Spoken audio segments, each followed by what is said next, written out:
Hello everyone, আসসালামু আলাইকুম। আশা করি আপনারা সবাই অনেক ভালো আছেন। তো ফাইনালি বেস্ট হেয়ার কার্ল ক্রিমটার রিভিউ নিয়ে আপনাদের মাঝে আসলাম। সবার আগে আমি অ্যাকচুয়ালি যে কোনো জিনিসের স্পেশালিস্ট শ্যাম্পু অ্যান্ড কন্ডিশনারের যে ঘ্রাণটা থাকে সেটা নেই, আমার কাছে ভালো লাগে। ওটার ঘ্রাণটা খুবই সুন্দর। তো এই হচ্ছে আমার চুল গোসল করে আসার পর। অ্যাকচুয়ালি ন্যাচারালিও আমার চুলটা এরকমই থাকে, বাট একটা সময় গিয়ে ফ্রিজি হয়ে যায়। প্লাস এটার যে টেক্সচার বা যেরকম ডিফাইন আমি রাখতে চাই ওইরকম থাকে না।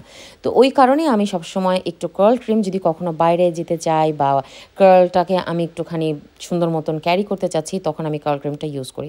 অনেকে আছে যেটা রেগুলার বেসিসেও ইউজ করে। তো ভেজা চুলে অফকোর্স এটা ড্যাম হেয়ারে করতে হবে। আমি এইভাবে করে নিচ্ছি, আর আজকে আমি হাতের সাহায্যেই ক্রাঞ্চ করব। আপনারা যদি চান তাহলে ডিফিউজার হেয়ার ড্রায়ার যে আছে সেটাও আপনারা ব্যবহার করতে পারেন।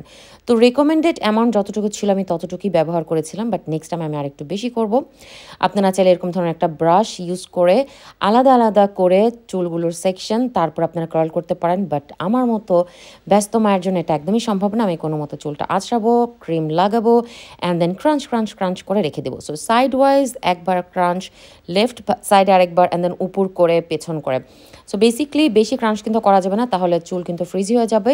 আর আরেকটা কথা হচ্ছে যে আপনারা যেই দিকে আপনাদের চুলের পার্টিশনটা চান সেইভাবে ওইরকম করে করতে পারেন, বা সবগুলো এক সাইডে করে করতে পারেন। তো এই হচ্ছে আমার আফটার রেজাল্ট, যেটা হচ্ছে কোনো ডিফিউজার না, এয়ার ড্রাই করেছি।